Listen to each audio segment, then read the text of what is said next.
Once Coach takes a seat, we'll jump in an opening statement, and then we'll tight quarters. Nice seeing. Yeah. Jeez. All right. First and foremost, you got to give UCLA a lot of credit. My goodness, what a football game. This is what the Big Ten's all about. There are no easy games in the Big Ten, period. And I'm not saying this was easy for them, it was easy for us. I'm not saying that. I'm saying there are no easy games. Look at the scoreboards as we go through the week. SEC, Big Ten, Big 12, ACC. It's unbelievable. You have no idea. Jim Tressel said it best. You have no idea who's going to win. That's why he coached college football. You had no idea. I mean, today it went back and forth, back and forth. Probably one of the worst halves I've ever been a part of as a head coach in the first half. And we're writing that part down, and we probably should. But what was amazing is you get 60 minutes to play football. And I always equivalent that to like 60 years of your life. It's just done in 60 minutes and 3 hours of football. And there's so many life lessons that our players learned tonight. And it's not they learned it, they have it in them. That's why I tell you all the time, they're going to be great husbands, fathers, dads, uncles, grandfathers. This is a life program. I mean, you're all going to judge us on wins and losses. I get that. But my goodness, even when we were down 17-14, I'm walking up and down. I wrote down in my notebook how proud of the team I am. Like, this is unbelievable. The resiliency, the resolve. We said it was just going to come down to us, period. We gave them an analogy of boxing this week. You got a team backed into the corner who played 4 top 20 teams and lost. And those records are 20-1. This team was a good football team at their place, all the way across the country with all the stats that everybody's writing about. 1-8, multiple, time zones, and we just countered that all week. And we just had to keep swinging and keep swinging and keep swinging. And they came out swinging. And we knew we were going to get some shots taken at us. But we had to be each other's cornermen. That was the whole mindset. We have to self-talk. We have to do it better. And I'll be honest, halftime, I don't know if I ever talked to a team like that at halftime. And it was real honest. It was real honest to every single position group. And it wasn't negative. It was pumping confidence, belief into all of them, including coaches.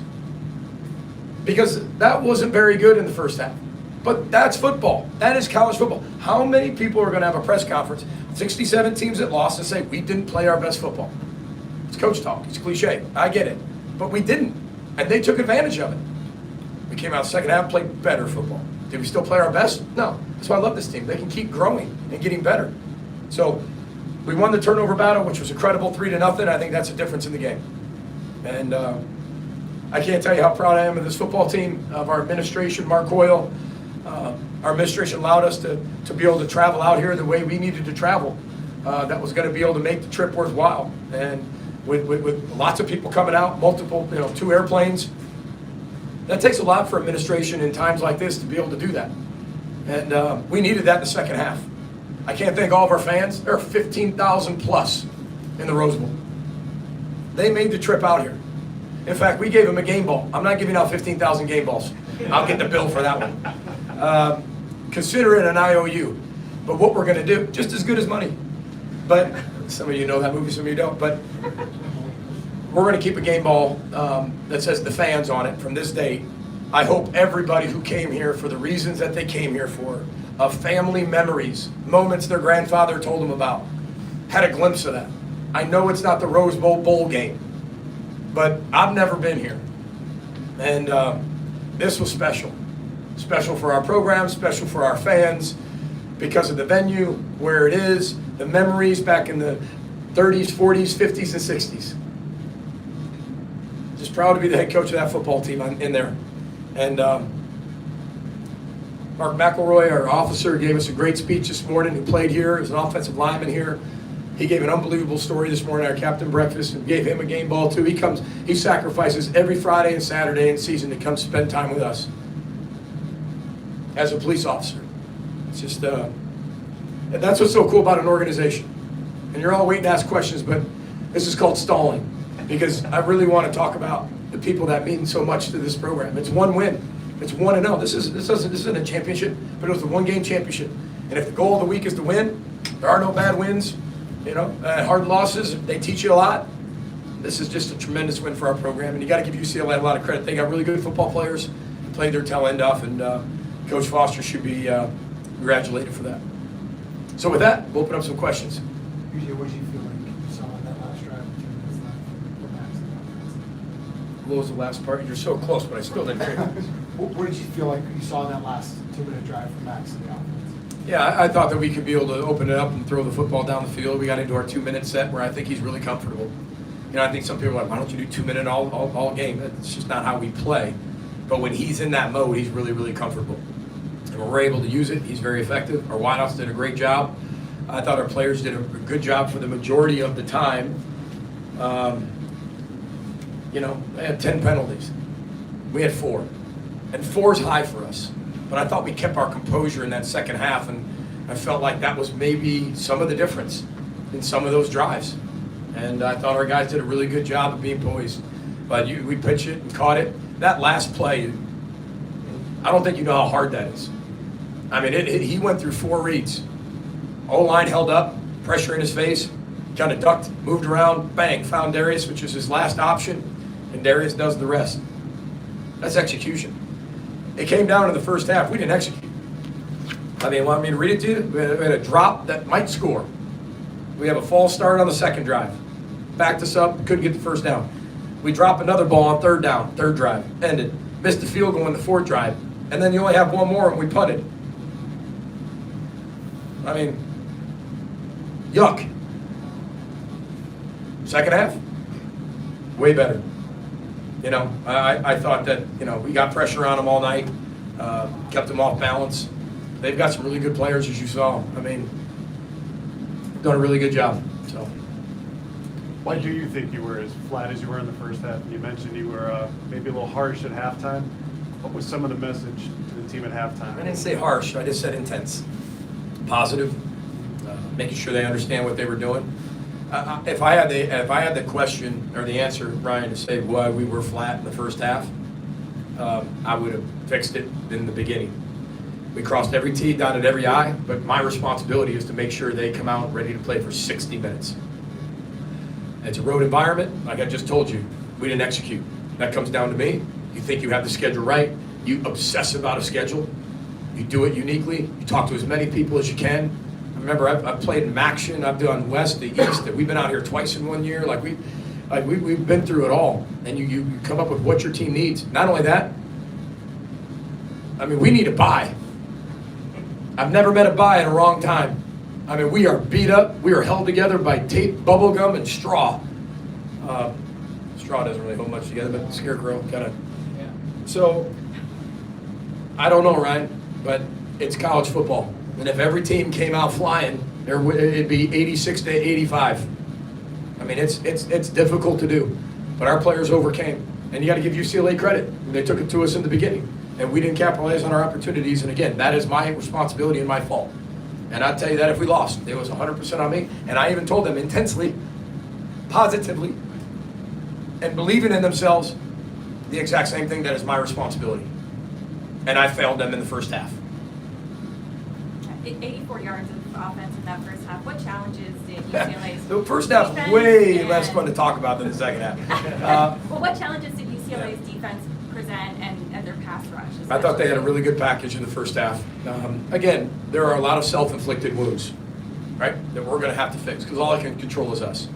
But there were some things they were doing in some odd fronts, overloading sides, different blitzes.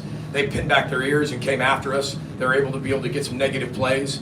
We put ourselves in a position with a drop, another drop, a penalty, which gives credit to the crowd. All those things, but UCLA played as good as they played in the first half that I've seen on film. That was a complete first half, and we didn't play as well, to their credit. But they did some really good things on defense. And then offensively, I mean, they were pitching and catching. They had a good rhythm. They were mixing up the run game with the naked game, play action game. Quarterback was running pretty well. We had no idea which one we were going to face. We had to prepare for ghosts because we were preparing for 2 of them. And, based on the data that you see and you work through it, I actually thought we were going to see 6. We always say, okay, if we had a bet, which one do we think we're going to see, We thought we were going to see 6, and I tell you 4 did a really good job all day. Why 6, if I could just follow up? Why did you think? Well, he played last game. We have no idea what the injuries are. We have no idea, that's the last game we saw. And he moved him down the field. So to me, like, okay, you're sitting at the record you're sitting at. Maybe he's the guy that's going to be able to give him a spark. I have no idea. So you're preparing for 2, but I had no idea what the injuries were. So you kind of assumed that maybe 4 was going to be out. So you kind of just, if you had to kind of pick one, you're probably going to go, well, maybe 6 was because he ended the Penn State game. Daniel Jackson had 10 catches on 13 targets. 2 of them were on third down third down convert on first down. Talk about his game, but most importantly, what does he mean to the program? I think Daniel Jackson's going to go down as one of the greatest receiver in Gopher history. It's kind of fun because we have a lot of them in that top 10 now. And I know we're known for running the football and what we need to do with our passing game. But he is the ultimate playmaker. It's interesting because Tyler Johnson's here too. He made the trip. He plays for the LA Rams, and Tyler's in here. And it's kind of fun when you have those guys keep coming back and being around the team. Daniel is able to make plays in the crucial moments under the pressure of the situation. And I think it's one thing to be able to catch it and do your job. It's another thing to do it at the pressure of the situation. You go back to last year's Nebraska game, what he won it for us, what he's done this year for us. I mean, he's an ultimate playmaker, and he's only getting better. He's a great teammate. Over the last 2 years, I would say he's probably grown the most in his leadership and being just the best teammate he can be. That's all you can ask from him, and I'm really proud of him, and his family should be really proud of him in the Kansas City area. Take 1 or 2 more. Usually, what you think of Cody's first interception? It's pretty good. Guys, that's what he does. That's what he does. I've never met a more confident person in my entire life. Even Hands 82 back in the day, not even close to the confidence he had. Not even close. I've never met anybody like him. I really haven't. I'm glad he's on our football team. I've never heard anybody say when you go coach him too, I say, I know. That's it. It says, I know. Like, all right, go get him, bud. But every chance he touches the ball, you're like, wow, what is he going to do with it? And he's got great eyes, he's got great feet. And I keep telling the story about the Army All-American game. People in practice were kind of like, okay, is he this, is he that? He's kind of got beat by some of these guys. Dude, he's a baller. He's a baller. Now, is he perfect? No. Is he growing? Yes. Is his best football ahead of him? Absolutely. He's a young, true freshman. But I'm glad he's our true freshman. And I know this, the players love him. And it's very difficult to do because he's playing out there when some other guys aren't. And I remember when I was in high school and I got a chance to play on varsity as a freshman. And don't talk about yourself, I got it. But I remember there were a lot of parents, a lot of players were probably upset that I was playing. There's a freshman and you got seniors and juniors and nobody's upset he's playing. Nobody's upset he's playing well. That's what this team is. They connect, they grow, they want the team to succeed. Whoever's out there, they want to be able to have success, and they love him. Not only just because he makes plays, but the type of person he is. Final one for Coach. What does it mean to beat the LA schools in back-to-back leagues in terms of trying to recruit this area in the future? I'll be here next week. Ain't that right, boss? What's that song, California Dreamin'? I must have listened to that song 150 times throughout the week and even pregame. All the leaves are brown, it's a mamas and the papas. Am I right on that? I'll be listening on the way home too. It's huge for us. We're a national recruiting base. And when you think about the state of Minnesota, with all due respect, Bob Motzko is going to love me for this comment. That is the state of hockey. That's what we call ourselves, the state of hockey. And we have to go outside of our state of Minnesota. We take care of our in-state players. We're having more players commit to us in the state of Minnesota than we ever have, especially in the top 10. Even Coy's an example. Coy could have went anywhere in the country, including anywhere in the state. But we're a national base because of our coaches' connections of where they are. We turn over coaches a lot because I want them to go accomplish their dreams. But now we've got some connections in this area. Just like when we recruited Las Vegas and we were getting guys like Jordan Howden to walk on from Las Vegas, who's now starting for the New Orleans Saints. This is a huge area. And now that we have the Big Ten platform from coast to coast, we're going to be out here an awful lot. I love California. It's a longer flight, costs a little bit more money, but there's a lot of good players out here. And I'll be back here next week and really look forward to the guys we're going to see. So it's good to be able to get those 2 wins, especially like last week and this week in the state of California. That helps us a lot, especially in the LA area. So I can't thank everybody for coming out, our fans, our donors, our boosters. What a special evening for us. What a great comeback. Row the boat, Sky, Go Gophers. Thanks for everything. Hey, next one. See you back. Cool.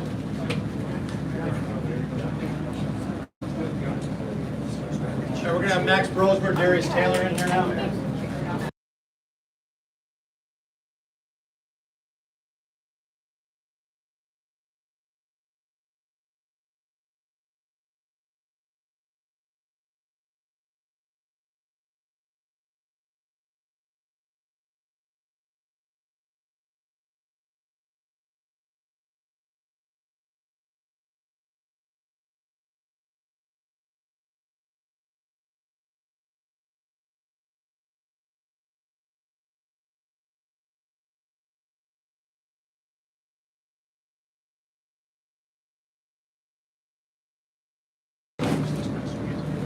Make sure this chair. Got Darius Taylor, Max Bressler. Is that a theme here with the sprites? It's liquid confidence. I don't know if you heard about the capsule of confidence, right? We'll get Max and Darius. Max, can you walk us through the last touchdown play and where Darius was? Yeah, started the whole drive, to be honest. It was difficult getting him out. The defense, UCLA did a really good job tonight getting our running back in protection and making us using the protection, so we couldn't really get him out as much, which is a big credit to them. It's a big part of our offense, obviously. When we got down there, we were able to get him out. And it became part of the progression where they covered everything up, and he was kind of just the last outlet. Got to a really good spot. Protection was absolutely elite, and that's how it was just simple execution and making the plays when it's difficult. And the offense did that in the whole drive. The offensive struggles in the first half. What was the message from Harbaugh and Fleck at halftime? Yeah, it was a challenging message. It was more of that was not our best 30 minutes of football, and we always talk about playing 60 minutes of football, and we didn't put together that first half of that 60 minutes. And we all knew that. And, Coach Fleck was coming in to challenge us to play our best 30 minutes of the next part of the game, and the guys did amazing that we responded. We got our minds right, offensively and defensively, and special teams unit. We played complementary football. That's why we won the game. What else is going on in the dynamic at halftime? What was the talking? What was the mood like? Sorry, I didn't hear you. What else was the mood like? Any dynamic in the locker room? Besides, what else was talking? Yeah, go ahead. I think that just the team was doing a lot of, we're reading each other's corner, man. We talked about that all week. Just keeping each other's heads up, just knowing that we were going to keep rolling. We knew that we needed to finish the 60-minute game. In that second half, we came out and we executed our game plan. PJ talked about how you were the 4-3 Max's progression on that final touchdown. Were you surprised when you leaked out that there's the ball coming, or what was it from your point of view? No, because once I get through my protection responsibilities, I know when I leak out that Max, if he gets down to that progression, he's going to throw the ball, so I'm always ready for the ball in those situations.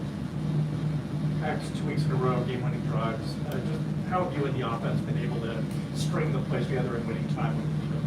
Yeah, it's definitely difficult. It's challenging for sure. In either part of football to be able to do that consistently, and to play for 60 minutes is our goal, obviously. And I think we did a good job of that last week, and maybe not as good as we wanted to this week. But it was a matter of rallying the troops. It was a matter of simple execution throughout the game, and it ended up being at that last drive where it was really important.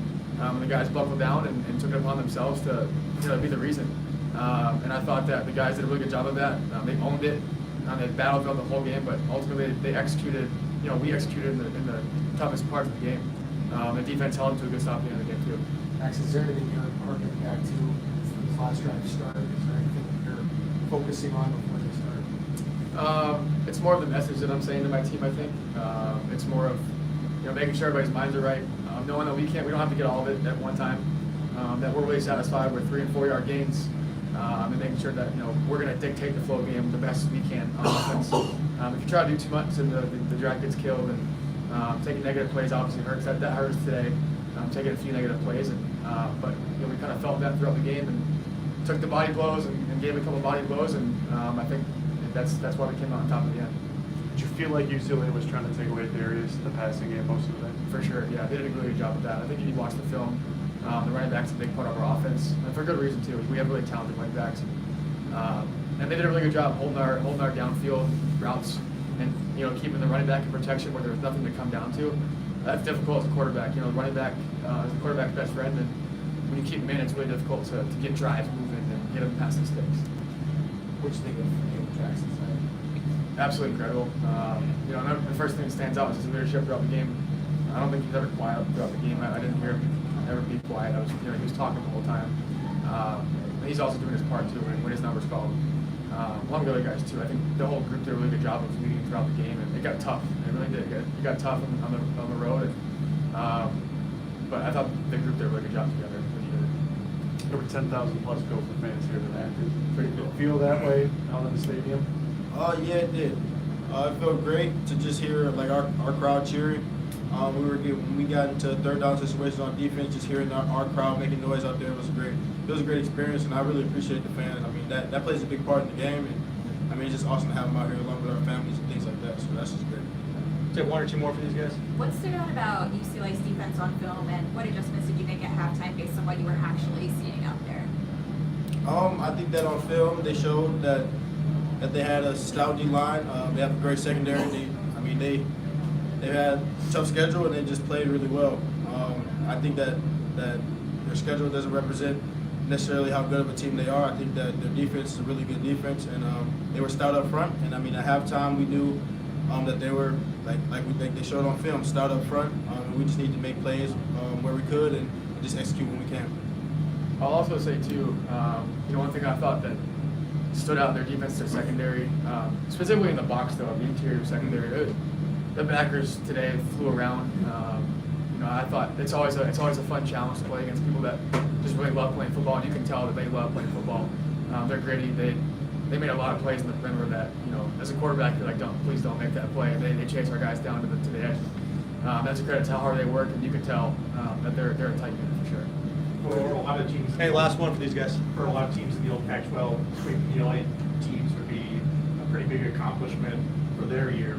For you guys to do it in your first year in the Big Ten, what does that mean? You're talking about coming out here. SC and UCLA being the most Oh yeah, same year. yeah, pretty cool. Yeah, there's new faces. It creates more parity within the league and a lot more challenges to play. Where offenses and defenses might be different than what you expect in the Big Ten. They're bringing a different style of football, and new faces coordinator-wise too. People to prepare for that you maybe haven't had to prepare for in the past. And so I think our offensive staff, our defensive staff, our whole staff did an amazing job of preparing us to put us in the best situation. And that's why we came on top today, and the team battled, and I'm really proud of this team for doing that today. All right. Thanks Thanks, you guys. guys. We'll have Anthony Smith, Coy Parrish, Cody Lindberg, Daniel Jackson still to come.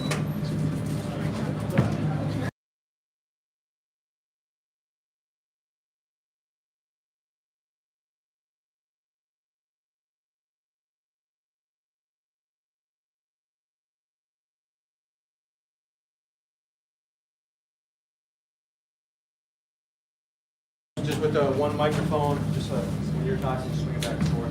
Don't let your chair fall off. DJ, don't let that chair fall off the back end. Daniel Jackson, far side, Anthony Smith, close to 24. We'll have Coy and Cody after this, so fire away, guys. David, what did you feel like was the issues in the first half offensively? How did you feel like you guys got corrected? So I just feel like we were just kind of didn't start fast. I mean, you kind of see we had a drop here and there, and then we're kind of, I guess, 2 drops. So I just say starting slow a little bit, and then picking up and continuing and doing our offense and just doing what we do good in the second half and sticking with it. That's really what just helped us continue to grow. Anthony, you've had a slide inside the last 2 weeks because of some injury situations. How would you kind of describe the way that you're kind of adapting to a new role? It's been pretty fun. All the D-line has been super supportive, along with the whole defense. Last week, it was my first time playing 3-tech for the whole entire game. This week, the whole defensive line really came together and really helped me out and build my confidence when I'm playing inside. So yeah, that's. What did you describe PJ? And he came in and got us fired up. I mean, we obviously knew that wasn't our best half of football, and we knew that we had to make a change to go in and get the dub. So, I mean, he just got us fired up. You know, he was himself. He came in energetic, got us and got with us, and go ahead and make changes. Pretty much what you said. Outside of an elite response and come out in the second half firing. Was that the best game you've seen Devin Eastern play?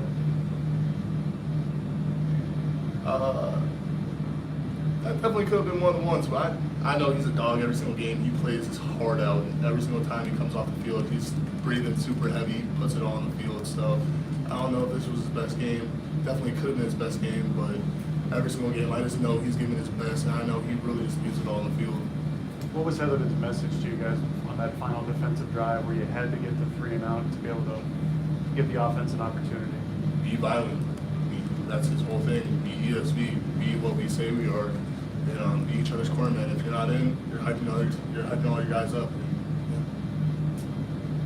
The 10 catches, 13 targets. What you feel like was necessary for step up tonight? I just seen it as really being really locked in. You know, focus that's like a lot of the main thing for receivers. Just being focused and being locked in on every single play, and not taking anything for granted. But just creating the separation. I mean, whether it was small a little bit, but the ball was thrown to me, so that's a elite ball regardless because it was thrown to me. So I'm gonna go out there and do my best to make the play. What does the 2 wins back to back going into the bye week kind of do for you guys to kind of show that you guys are the team you guys think you are? I mean, it just proves to ourselves that we are exactly who we say we are, and that we're a confident group, and that we're humble to know that we can play with anybody, and that anybody can play with us. So it shows us who we truly are, and continues to allow us and push us to go forward. Also with Daniel and Anthony. All right. Thank you guys. Thanks, guys. Coy and Cody in here, then we'll be done.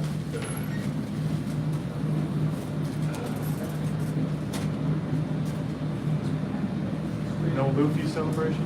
Say it one more time. No Luffy? I gotta get in that tub.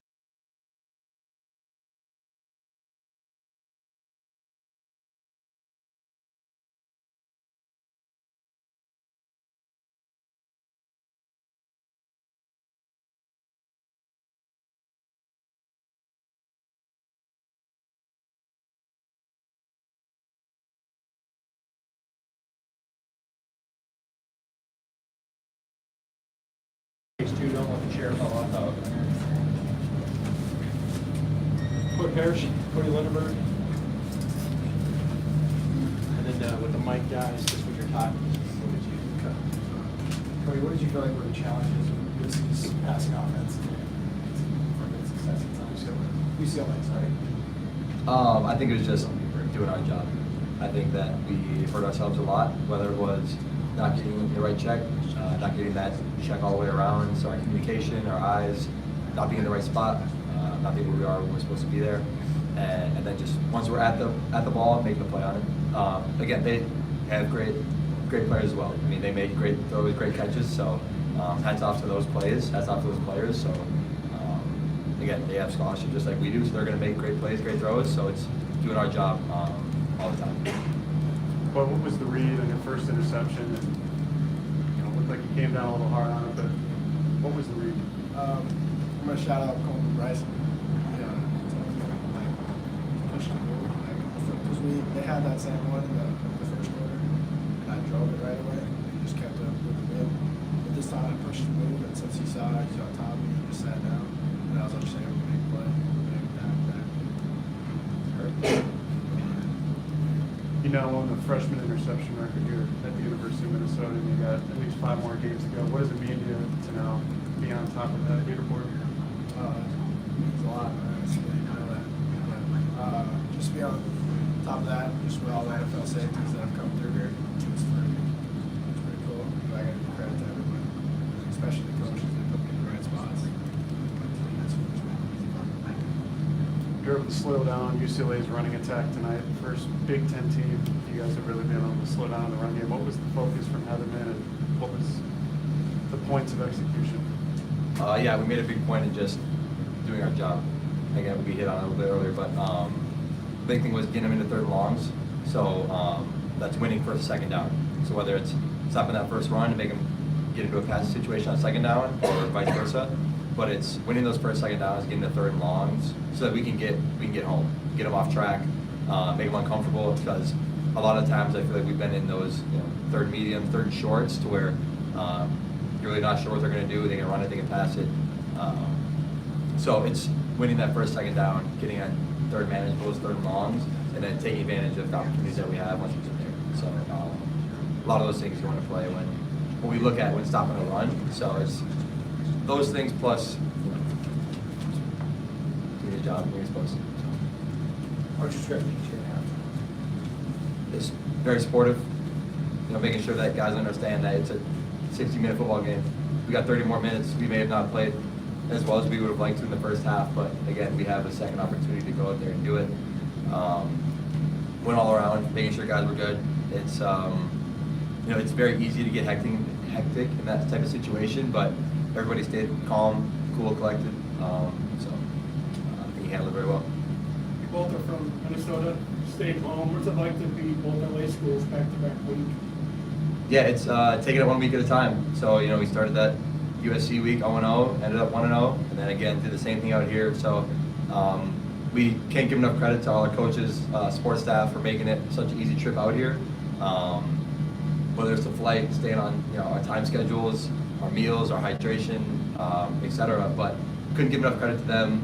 We couldn't have done that. Couldn't have been as prepared as we would have liked to without that. And then just giving a big shout out to all our fans that got out here. I think we had close to 15,000 fans, which is incredible to travel that far. So we just give them all the credit as well. So. Yeah, I gotta give credit to everybody.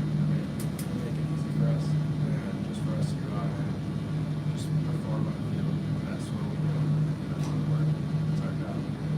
Cody, as your role has continued to grow, what has been the message from Danny Collins, and how much more time are you trying to spend with him and the other safeties to try and continue to grow? Yeah, I just think if we just keep working, each week is a reset, and each week we look at it as another opportunity for our group.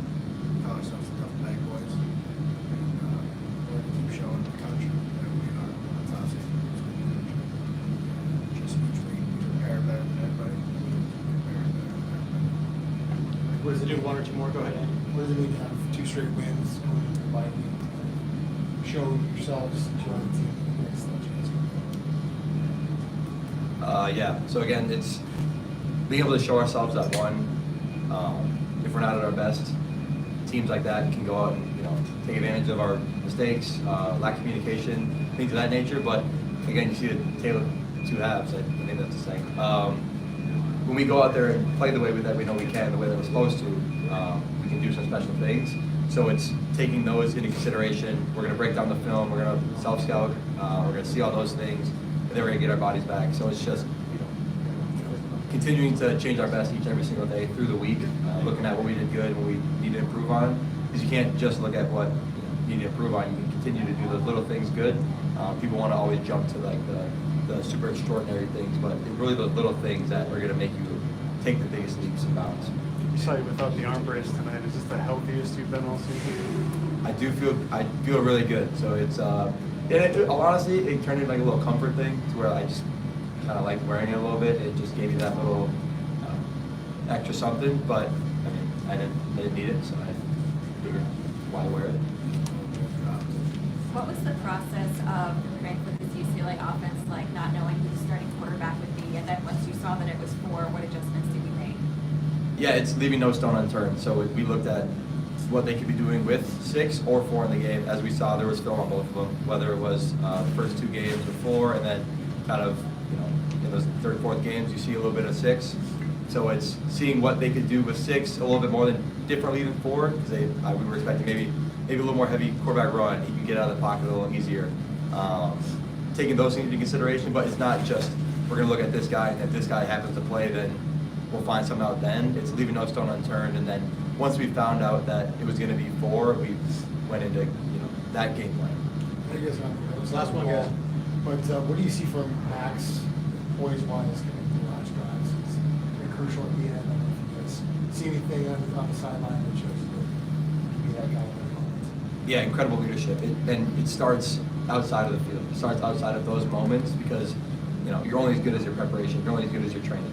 And to be that calm and collected in moments like that just shows how prepared and how ready he is for those situations. It's all the film study, it's the connecting with each other, it's, you know, him and the guys around him knowing that he's going to have that sort of poise about himself, because that's just infectious. It helps everybody else, you know, stay calm, make sure that we're not riding a wave up or down, we're just even keeled, taking it one play at a time. So it's unbelievable to have a guy like that, you know, leading the fourth of the offense. All right, thank you, guys. I saw you nod to that. Oh, yeah. All right, thanks, Andy. I went up to him before the game. I was like, we're going to get the ball back. All right, guys. Thank you. Thanks, guys. Hey, try to come back.